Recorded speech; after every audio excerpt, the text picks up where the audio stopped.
Welcome everyone to another quick video with so much interest in the last video discussing the ridiculous upgrade pricing of the Mac Mini. I took a closer look and wanted to share this here because there's also so much discussion and people not believing, professionals who even have Macs for 15 years and other vintage and retro stuff. I wanted to point here some more details out, which is the DDR5, like state-of-the-art DDR5 memory and SSD pricing halved over the last 12 months. And when you then compare this, what Apple asks here for memory upgrade, so you get 8 gigs of memory, which I find too little in this day and age. Sure, you can answer emails and have some browser tabs open, but it's also unified memory, right? It's shared with your GPU and AI acceleration. So much to 8 gigs is like in reality like more like 7 gigs or so. The other is shared video memory and AI data. So like 7 or 6 gigabyte realistically, right? And the pricing is the same for upgrade pricing for all the other M1, M2 SKUs. Basically what Apple is asking, 400 freaking megabyte for 16 gigs of memory, or if you compare it here, so basically 200 megabyte for each 8 gigs of memory, right?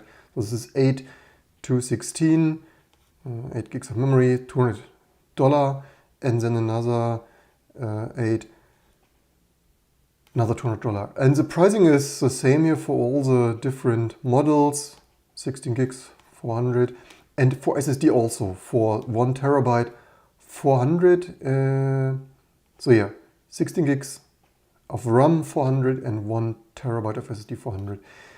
It's the same for the studio, recurring theme, right? 16 gigs of memory 400, 1 gig, except here, this is this tier of course, but otherwise, so half a gig 200, half a terabyte 200, 1 terabyte 400, right? And the only anomaly here is basically this entry-level SKU to attract new users. Here, basically, you don't get a discount for this SSD. Right? Usually half a terabyte 200, 1 terabyte 400. It's like, yeah, this is so, even Apple knows that this is so cheap and so little, you don't even get a discount, right? Could be 150, or if they would be more generous. But anyway, so how ridiculous are this pricing, right? Because people also previous video and I'm an idiot and what I don't know what you're talking about, right? So SSD prices here and other independent PC part price watching stuff. So January 2020 to January now, right? We had here been at nearly 400. We are now at 200, right? So nearly half, and depending which date you pick, or here even we have been here over 400 and are now like, yeah, for high performance DDR5 memory, the price halved. For SSD, it's not as dramatic, but the price of course came down here, especially the larger ones. So the price came down from, I mean, obviously if you look further, 18 months, but 12 months from 300-ish to, yeah, no, over 200. And what does it mean on the open market, right? On the open market, that means that if you look for especially larger sizes, right, for 1 freaking terabyte, you pay like now $109. And this, before people tell me, yeah, comparing apples and oranges, this is with profit, right? So Western Digital, I could also look up Samsung here, Western, and so this is even high performance, right? Before you tell me this are low quality parts, no, not only are these AAA brands, Western Digital and Samsung and stuff, but this is even the highest performance as an 850X. It is currently the highest performance PCIe Gen 4. If you look at not as state-of-the-art, then the price is even less, right? So how much do you overpay for Apple? For Apple, you pay $400 when in the open market, highest performance parts where companies have a profit. So not only Western Digital, but even Amazon, right? So two companies similar to Apple, either Apple sells it directly to you or you buy it at other third-party stores, your local retailers or e-tailers. So Apple is basically charging, sure, this is currently a little bit discounted, but this also, it went on sale before Christmas, right? So it's not like just now discounted. No, this is a global market trend of simple PC shipments being down, prices being down, the semiconductor shortage ending for the most part and stuff. And also, before you tell me, yeah, but this is price dumping, whatever. No, Apple is also getting negotiating prices down, right? So you paid 2 times over healthy margins of other AAA companies, because if you look at other there is even cheaper stuff, right? And you could even further argue that Apple has it even cheaper, because on the Apple side, Apple does not need the whole module. So basically, for Apple, the price is even lower because they don't need all of the PCB, but on Apple's side, it's soldered. The raw memory, flash memory, is soldered directly onto the PCB, and for the memory as well, right? So for the memory, it is the same story. Fastest 600. Also, I mean, for the PC part, you would normally not even buy this part, right? What Apple is shipping there, the 8 gigs of memory, previous video, the 8 gigs is so low, a normal PC person would not even buy so little memory, right? Which makes this here not necessarily obviously not the very cheapest deal, because, I mean, this is super kind of overpriced, because a little bit comparing apples and oranges, that's the next best thing here, right? Basically, you otherwise get already, like, for not even twice, for just $140, you get already 32 freaking gigabyte, right? So just wanted to put this further out there when you price this out. Sure, if you need macOS, then you need something like this. Yes, the entry-level price for the Mac Mini is good. Sort of good, at least for the performance. Memory, you get more for the Microsoft developer kit, but certainly the performance, GPU and AI is way higher, but not the memory and storage. And of course, it is crazy that nowadays Apple, they have a very competitive base price, and then they make all kinder, because Apple obviously knows, right, that this 8 gigs of unified memory and 256 gigabyte of SSD is so little that, I mean, if you just back up all your iPhone photos of the last year of your friends and family, you have already 100 gigs of, if you're not using iCloud, right? So yeah, then, or your emails and stuff. Anyway, Apple knows that this is so little that every sane person needs to upgrade. And that, of course, an affordable entry-level price, but with reasonable upgrades, right? As mentioned in the previous video, instantly, and this is not even reasonable, I would even call, I mean, this is kind of the bare minimum, and that kind of makes it a little bit sad, because I would also say, if you do more than browsing, sure, if you only browse the internet and answer emails, which the machine is a little bit overkill, but that's the entry level in the Apple world. But otherwise, as I mentioned, 16 gigs are the minimum, future-proofing that for the next years to come.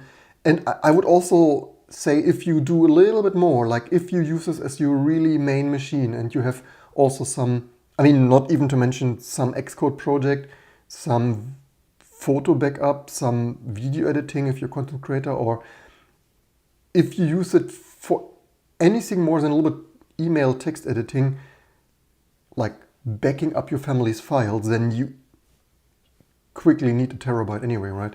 And then this price is not as competitive anymore. And so yeah, open market, 8 gigs. So this was, the prices are so insane, I forgot it already. So 8 gigs was, oh, this is not even 8 gigs. 8 gigs was 200.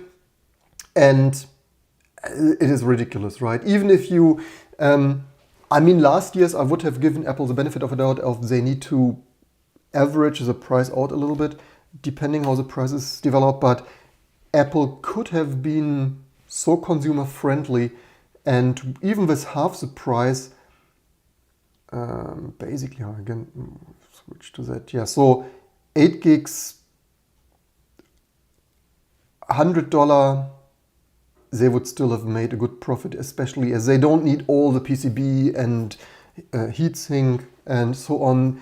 For the memory, again, they just solder the raw memory integrated circuits directly onto the Apple Silicon, so kinda the raw production costs are even lower, and it would still have been a healthy margin there, but especially the SSD prices are, of course, completely ridiculous there as well.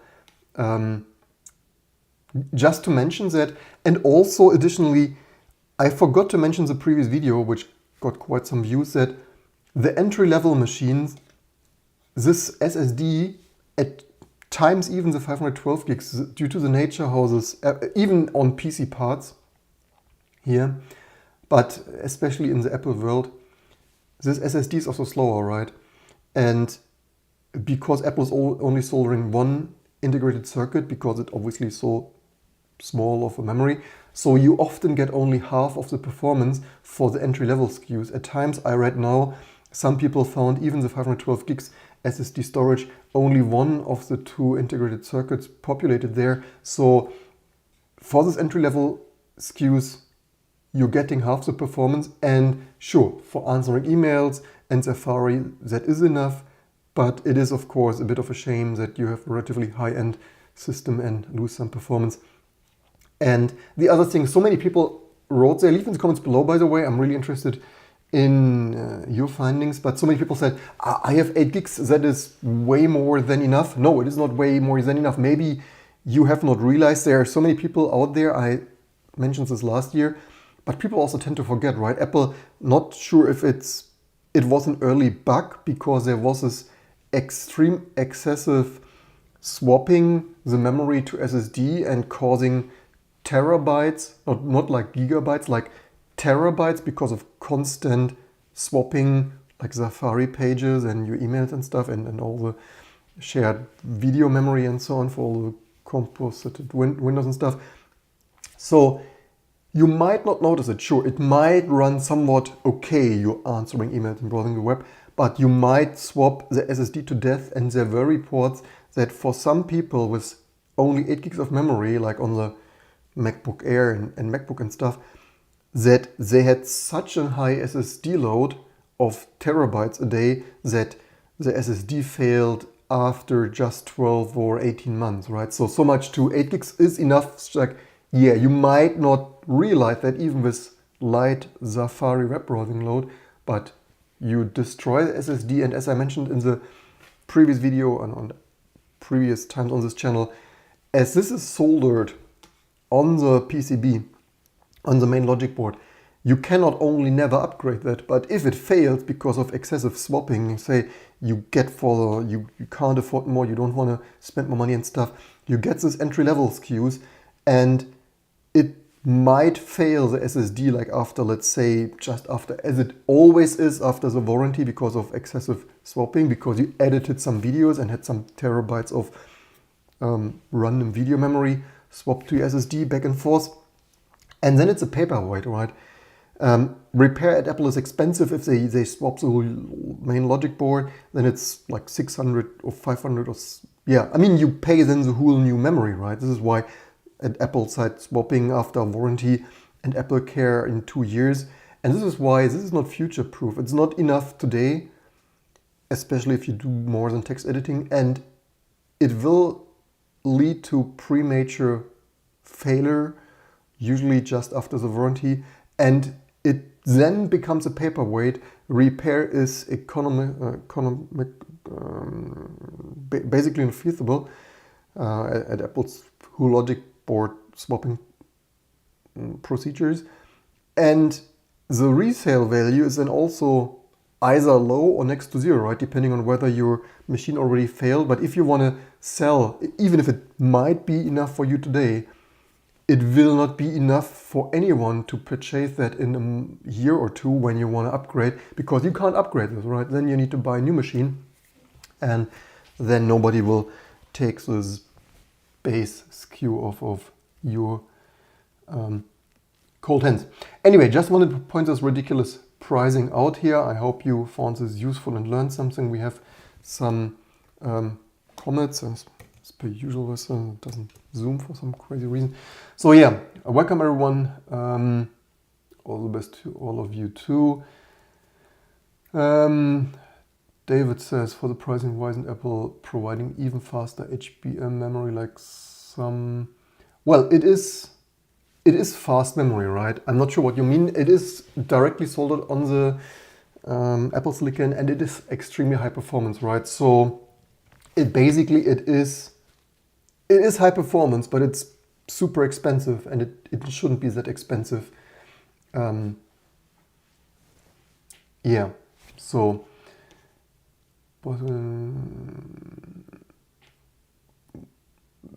Burly Bear only brought one Apple product and was an Apple AirPod broken after a while for sure. Renzo asks, should they wait for the Studio M2 Pro instead of the Mini Pro? That depends if you need this. That is actually a good point. If you spec out the Mac Mini, the crazy stuff is with this pricing here. If you need a little bit more processing power and storage, and this pricing, especially the Mac Studio, I think has 10 gig Ethernet for free, and then you hit the same price point, right? So, and you have already today higher memory bandwidth. So if you spec out the Mac Mini because you need all this processing power, what even is the same configuration here? It's not directly comparable, but so basically, yeah, then go with the Mac Studio if you can afford increased physical size, which is a little bit higher. But yeah, they ask you, I found it the other day, if you specs is relatively similar, the Mac Mini is more expensive, especially if you add, it's basically $100 more expensive if you configure in 100 gigabit Ethernet or so. And I believe the Mac Studio also had SSD modules, right? So not that you can purchase them, but you can at least aftermarket swap them, I believe. I think they're not yet serial ID encoded, so at least the Mac Studio probably is a little bit more upgradable SKU.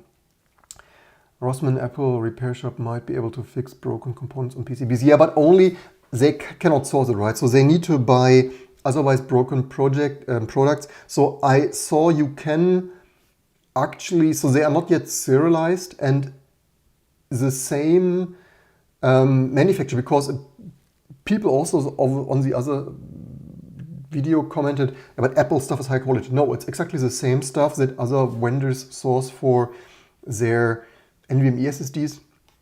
And I mean, obviously they're a little bit different physical form factor and stuff, but I think even from iPhone and iPad, they at times fit, potentially.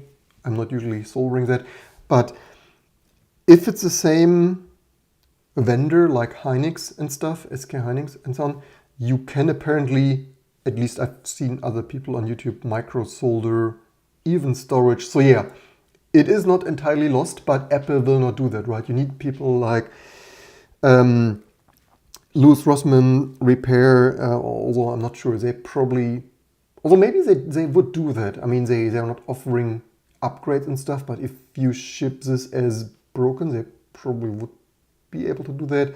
And similar such international small local business to swap this. But that is also, of course, the not very user-friendly and green way of Apple of not either having a user swappable or offering such kind of repairs. But at Apple, currently you only get the whole main logic board swapped, and that is freaking expensive for all the otherwise working components.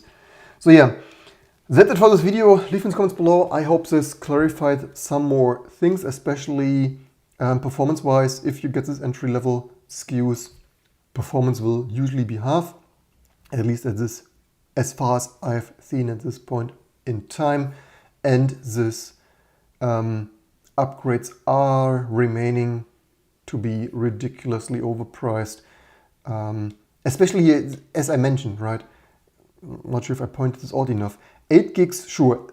The just 8 gigabyte price may not look at that high, although it is over twice as, all right, $200. But here, that is even more ridiculous, right? If you buy not smallest homeopathic doses of memory, but reasonable, real human, real user-sized memory, that price is even more ridiculous, right? You get 32 gigs of memory here, 440, and that is even not even the most discounted. And is it the fastest? Yeah, this is DDR5 6000. So yeah, that is for the video. I hope you learned something.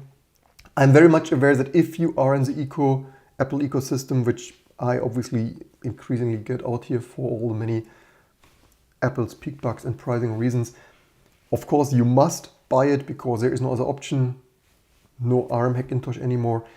And yeah, but the pricing remains out of another world. I hope you learned something from that. Don't forget to share and subscribe, and hope to see you soon for all the other more amazing stuff to come.